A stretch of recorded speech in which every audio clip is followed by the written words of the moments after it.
Now we shall discuss in this video the halides of phosphorus.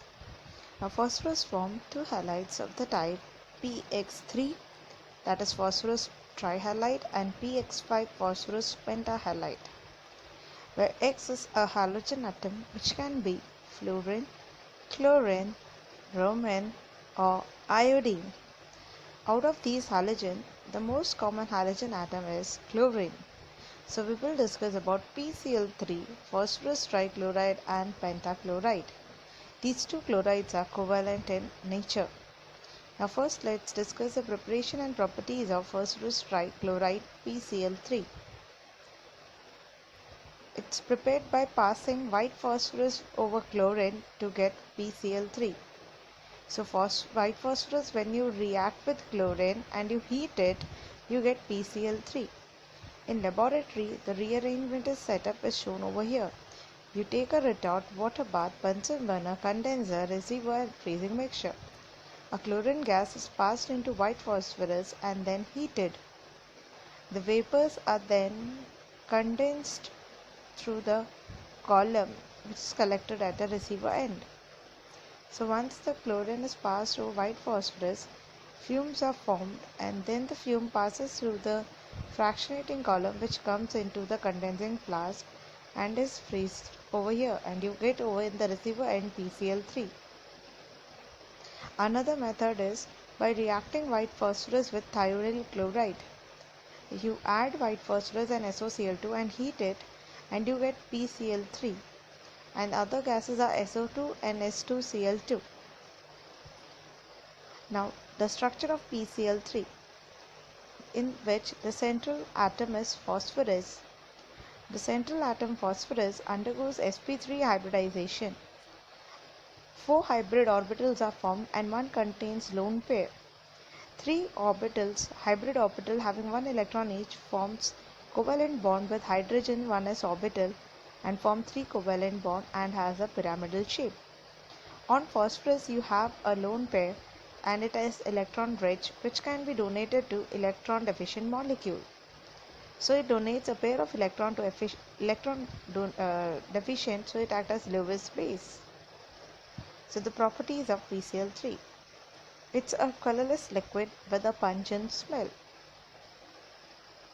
Phosphorus trichloride has a boiling point of 74 degrees Celsius. That is, it is a low boiling liquid. Also, it reacts explosively with water and fumes of HCl are formed. So PCl3, when you react with water, you get phosphorus acid H3PO3 and a fume of HCl. That is, PCl3 fume in moist air due to the liberation of HCl gas. That's a board important question. Also, PCl3 reacts with organic compound having OH group. It forms phosphorus acid and acetyl chloride or ethyl chloride. That is, the OH is replaced by Cl in alcohol OH and in acid OH. Now preparation and properties of PCl5. PCl5 is prepared by passing excess of chlorine over PCl3 in carbon tetrachloride. So when chlorine is passed over PCl3 in presence of CCl4 solvent, we get PCl5.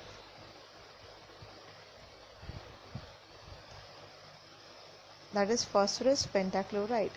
Another way is by reacting with white phosphorus with chlorine or thionyl chloride, we get PCl5. So there are different methods to prepare PCl5. Now the properties of PCl5. PCl5 is a yellowish solid.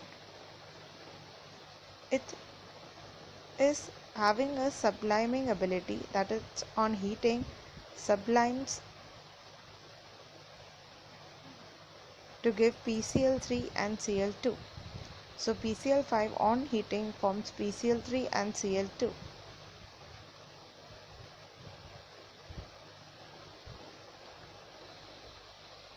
Phosphorus pentachloride, just like phosphorus trichloride, undergoes explosive reaction and it forms fumes of HCl. along with phosphoric acid. There it was phosphorus, here it's H3PO4. So PCl5, when you add excess of water, undergoes complete hydrolysis to give phosphoric acid and HCl. And if less amount of water is added, then it undergoes partial hydrolysis to give phosphorus oxychloride and HCl. So if you take PCl5 and add less amount of water, we get phosphorus oxychloride, POCl3 and HCl. The POCl3 is a poisonous gas which on further, if you add water, then undergoes hydrolysis to give H3PO4. Now write a balanced equation for the hydrolytic reaction of PCl5. In place of H2O you have D2O. Now it is in small amount.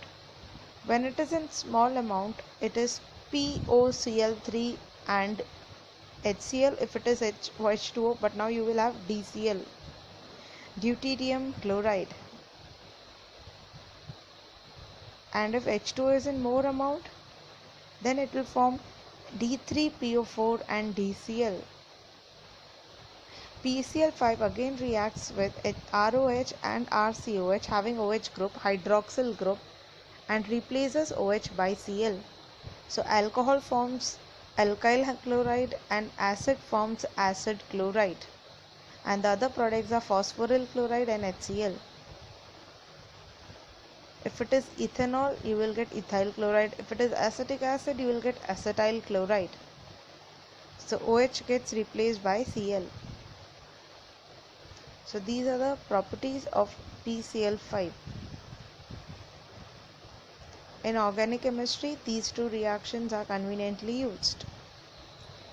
It also reacts with metals like copper, silver and tin. With copper, phosphorus pentachloride reacts to give cuprous chloride, with silver, argitinous chloride, and with tin, stannic chloride. So it reacts with metals. The structure of PCl5. In PCl5, the central P atom undergoes sp3 dehybridization and has 5 hybrid orbitals. These hybrid orbitals contain 1 electron each and undergoes overlapping to give a trigonal bipyramidal shape with 5 bond pair and 0 lone pair. So the central phosphorus atom has 3 chlorine in the plane called equatorial chlorine atom and 2 chlorine called axial, which lies above and below the plane. So the 3 chlorine atom which are in the plane along with phosphorus are equatorial and has an angle of 120 degree, and the one which are lying above and below the plane of phosphorus are axial chlorine atom. So all the 5 hybrid orbitals, even though are identical, but the bond length and bond angles are not identical. The equatorial bond angles are 120 degree and the axial bond angles are 90 degree. As a result, the bond length of the P and Cl which lies in the equatorial is 202 picometer, and that between phosphorus and axial chlorine atom is 240 picometer, which clearly means that the phosphorus and the axial chlorine atom bond length are larger than that of equatorial. This is because it minimizes the bond pair repulsion. To minimize bond pair repulsion, all are not equal. It also exists in solid state in ionic form as PCl4 plus and PCl6 ions. That is tetrachlorophosphonium, which has a tetrahedral arrangement PCl4 plus and octahedral anion PCl6 . So in solid state, PCl5 exists as an ionic molecule PCl4 plus PCl6 . Now let's discuss the preparation of oxoacids of phosphorus. Phosphorus forms many oxoacids: hypophosphorus acid H3PO2, orthophosphorus acid H3PO3, pyrophosphorus acid H4P2O5, hypophosphoric acid H4P2O6, orthophosphoric acid H3PO4, pyrophosphoric acid H4P2O7, and metaphosphoric acid HPO3 whole thrice. In different oxo acid, the formulas are different, and the oxidation state of phosphorus is also different. It is in +1, +3, +4 and +5. The most common +5 and +3. Now let's discuss the preparation and properties of all the oxo acid in detail. Especially you need to remember the structures of all the oxo acids of phosphorus.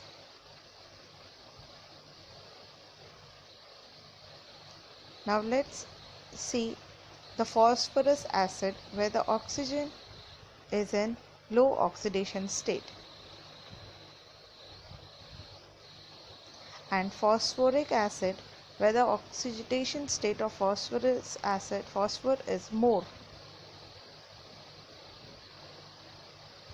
Less oxidation state phosphorus, and phosphoric when it is in high oxidation state. Now hypophosphorus acid formula H3PO2 is a colorless liquid. It is formed by reacting white phosphorus with barium hydroxide in water. So if you take white phosphorus along with barium hydroxide solution, that is along with water, you get barium hypophosphite and phosphine. Barium hypophosphite reacts with sulfuric acid to give hypophosphorus acid and the other byproduct. Orthophosphorus acid is prepared by reacting P4O6 with water or PCl3 with water. PCl3 with water, we have done the reaction, it gives orthophosphorus acid H3PO3. And PCl3 how do we get? By reacting phosphorus with chlorine. White phosphorus, when we react with chlorine we get PCl3. To this, when you add more water you get H3PO3. The phosphorus trichloride is condensed in the receiver end, and to that PCl3 we add water. So what do we get? We get H3PO3 formed in the test tube. So this is the preparation of H3PO3. Now H4P2O5. You take orthophosphorus acid and add PCl3. You get pyrophosphorus acid H4P2O5 and HCl. So once you have prepared H3PO3, add to it PCl3. Now let's discuss the preparation of phosphoric acid. Hypophosphoric acid H4P2O6 is prepared by reacting red phosphorus and alkali in presence of oxygen gas. We get hypophosphoric acid H4P2O6. So you take red phosphorus and alkali solution and pass oxygen, you get hypophosphoric acid. Orthophosphoric acid is prepared by reacting, and this is the most important oxo acid of phosphorus, phosphoric acid or orthophosphoric acid. If you take P4O10, that is phosphorus pentoxide, and you heat it, you get orthophosphoric acid. P4O10 in water gives orthophosphoric acid. So these are the different steps involved, but ultimately orthophosphoric is formed by the hydrolysis. Now pyrophosphoric acid is formed by the decomposition of phosphoric acid at 220 degrees Celsius. At 220 degrees Celsius, when you react phosphoric acid, you get pyrophosphoric acid. And pyrophosphoric acid, when you heat it strongly till red hot, it forms metaphosphoric acid.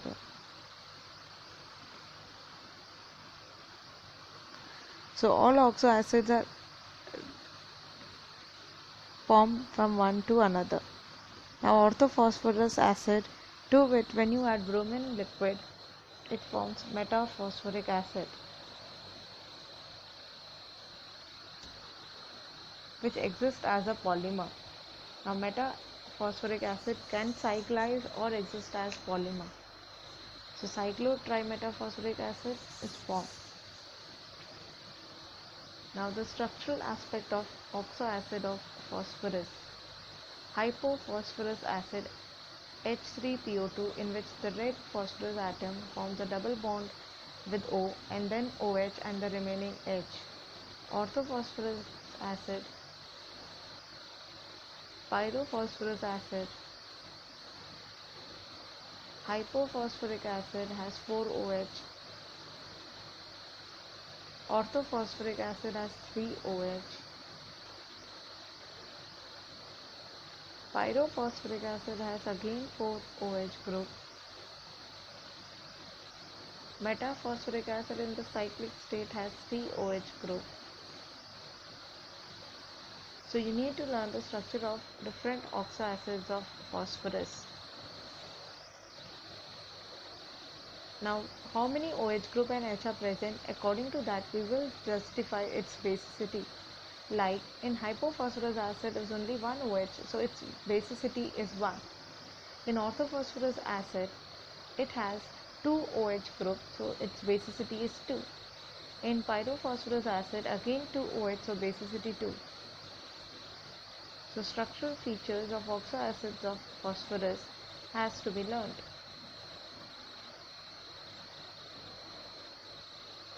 Now P double bond O, OH and 2 direct H. Over here P double bond O, 2 OH and 1 H. So 2 structures you have, hypophosphorus and orthophosphorus. 1 P double bond O would be there, and then OH, how many formula you can make of OH, and then remaining are H. So how is the bonding taking place? It's P-pi back bonding.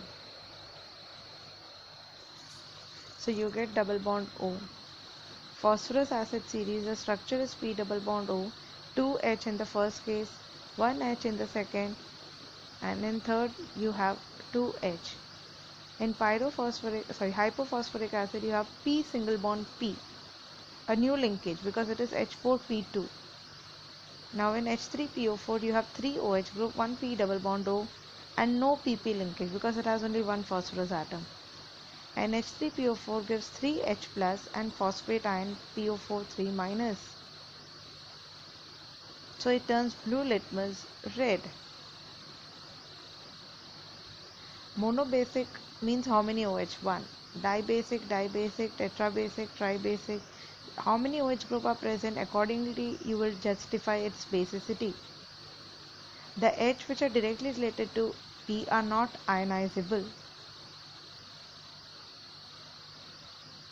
So H3PO2 is a good reducing agent which itself undergoes its own oxidation. So H3PO2 acts as a reducing agent in organic chemistry and it turns itself into H3PO3, which is orthophosphorus acid. In H3PO2 phosphorus is in +1 and in H3PO3 the phosphorus is in +3 state. Which oxoacid can reduce silver nitrate to metallic silver? Which act as a reducing agent, which has directly bonded to H. So H3PO2 act as a good reducing agent and it will reduce silver nitrate to metallic silver. So the H which are directly bonded will make that compound to act as a good reducing agent, और ये भी कह सकते हैं जिसका oxidation number कम है वो अच्छा reducing agent है. So in hypophosphorus acid, phosphorus has only +1 oxidation state and 2H directly bonded to it. And in H3PO4 you don't have any H bonded directly to P. So H3PO2 is a good reducing agent for silver nitrate to silver. और वो खुद का oxidation कर convert हो जाएगा from H3PO2 to H3PO4. So H3PO2, H3PO3, H4P2O5 are reducing agents as they have H directly bonded to it. Orthophosphoric acid is a tribasic acid Now when we tell it's a tribasic, if it is having 3 OH group, if the H is replaced from an OH, then it is said to be tribasic. And here 3 hydrogen are bonded to OH, so it is having 3 OH group, that is 3 H plus can be lost, so it is a tribasic acid as it releases 3 H plus ion and forms phosphate ion, that is PO4 3 minus. So orthophosphoric acid is a tribasic acid. So on the concept of its basicity, you need to learn the structure of oxoacids of phosphorus. The oxoacids in low oxidation state undergo disproportionation reaction to form phosphine and orthophosphoric acid. So we have done in redox reaction disproportionation, that is the oxidation state the lower one turns to the higher oxidation state. A single element with 3 oxidation states is called disproportionation reaction. Orthophosphorus acid, say for example, has P in +3 state. It undergoes disproportionation on heating to give phosphine in which it is in -3 state and orthophosphoric acid in which P is in +5 state. So reduction of phosphorus acid to phosphine and oxidation of phosphorus acid to phosphoric acid. So it is a disproportionation reaction.